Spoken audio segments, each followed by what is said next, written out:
I wonder why people's voices get like that. I had so much like freedom with my voice before my voice changed. Like I was like a phenomenal singer before it changed, and then I kind of gave up on singing because I was like, oh, I like can't do this anymore. Yeah, I've worked with a few people like that, dude. That Yeah, before puberty they could sing really well, and then after yeah, puberty they just lost everything. And yeah, my theory behind it is like when your voice changes from a boy to a man, a lot of changes are happening super fast, and basically your larynx becomes bigger, heavier. The muscles now have to pull against a weight that is really heavy. yeah, So what happens is like imagine imagine this. Imagine like you're some skinny guy doing like push-ups and stuff every day, right? You do like 100 push-ups and it's easy. And then yeah, imagine over the course of 2 months, you put on like 200 pounds and you become really fat.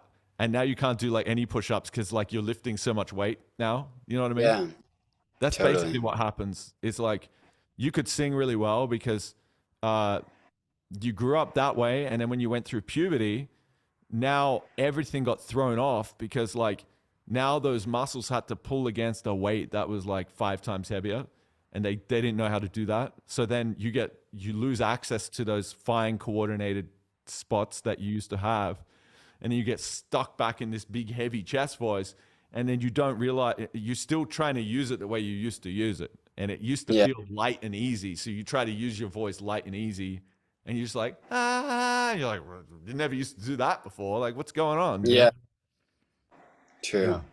And you don't Yeah, realize you have to like strengthen it all back up to get it back to that strength level it used to be at, basically. yeah, Hmm. pretty crazy. So these coordinations you're finding now are probably likely the stuff that you had before puberty just naturally and didn't have to think about it. Yeah, yeah, I think so. There's a reason why they call like boys, they call them sopranos, which is a Mm, term for a female voice type. So in the female opera, the voice types are you've got like alto, you've got like mezzo soprano, and you got soprano. Men, you've got like bass, baritone, tenor. Um, but before a boy becomes a man, they will call them a soprano, which is a female term. yeah, So I was like always wondering. I was like, why is that? And I looked into it like with my own experiments, and I started to realize that boys' voices respond and behave very similar to adult female voices. mm, They have the same break and bridge in the exact same spot. So the yeah, boys, the boy, like your break when you were a boy was probably way up around A sharp 4, and then when you went through mm, puberty, it went down to like E or F, right? That's yeah, that A sharp B4 area is where adult female's voice breaks as well. So uh, I believe that's why those old school opera guys labeled boys a female term because they're basically saying that it behaves the same way. That's my theory. So mm, you go from basically you as a boy you go from having an adult female's voice to a man's voice. yeah. Hmm. Weird switch. Yeah, it's strange. You change. Yeah, Yeah, as your everything changes. yeah, This is why like a lot of boys can sing female songs in original key, and it sounds natural. Like yeah. I if mean, a I used to be singing like Whitney Houston and stuff when I was a boy. oh interesting, yeah. Yeah. Yeah, there was this famous kid. He went on like, talent the America's Got Talent or whatever. He's called Jack Vision, and he used to sing Mm, like Whitney Houston, everything in original key, and then he went through puberty and he lost all the range. yeah, And I heard him singing after puberty, and he couldn't get past like F4. But yeah, before puberty, he was going up to like E5s, everything full open voice. Yeah. yeah. Yeah, it's a journey to build it back up. I think like it's cool people that naturally have it. I feel like it has to do with like how they just like speak, I guess, and like how they Oh use yeah. their voice. I think generally like people with like deeper voices tend to um like have better control over it. Maybe just because they're like using the muscle like more. It's like takes a little more strength to like push more air through and make your voice deeper. Yeah, Mm. like some people's voices are set. Like the way I'm speaking now, I had to train myself to speak this way. I never used to speak Yeah, this way. I used to speak more like up here, like the larynx high, and kind of like yeah, this. And so I had to yeah, learn how to take this voice and then basically bring it down and then like speak like this. And yeah, some people just speak like that, and some people yell like this already.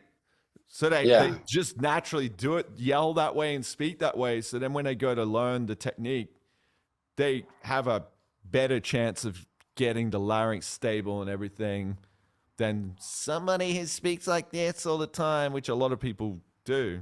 They yeah, speak kind of like up here and like it's all collapsed, like not supported, and then they yell like, "Hey, is that?" It's like the larynx is high. That's how I used to yell. Hey, you know, and that's why it gets all raspy when people yell. Not yeah, many people totally. yell where it's clear like this. Some people do though. Mm. Yeah, that was me for sure. Yeah, I still sometimes speak a little bit like that, but getting better. Yeah, it's sometimes you have to remind yourself, right? It's yeah, because it's like when we're speaking, we're tempted to just be lazy and just kind of switch off everything, right? I mean, you just kind of, especially if we're like chilling out, and Yeah, then we kind of start like that, and then we end up speaking like this, and then now we're talking like this, and it's all like up here and stuff like that. That's how I used to talk. yeah, Yeah, it's it's what complicates all of this is when you have to do everything softer. See, if you have to spend all day talking like this, you have a higher percentage of chance of getting everything to line up the right way because the whole body has to switch on, right? And it's like high energy. yeah, I have to speak like this all the time. It's like it's hot. It's harder to do it wrong because I can't relax. I have to stay active. But as soon as like you're in a room where it's like, oh shit, keep your voice down, and it's very hard to. I'm maintaining that same coordination that I did when I was loud. It's very tricky to do that. It took me a long time to learn how to do that, to yeah, maintain that coordination as I'm this soft.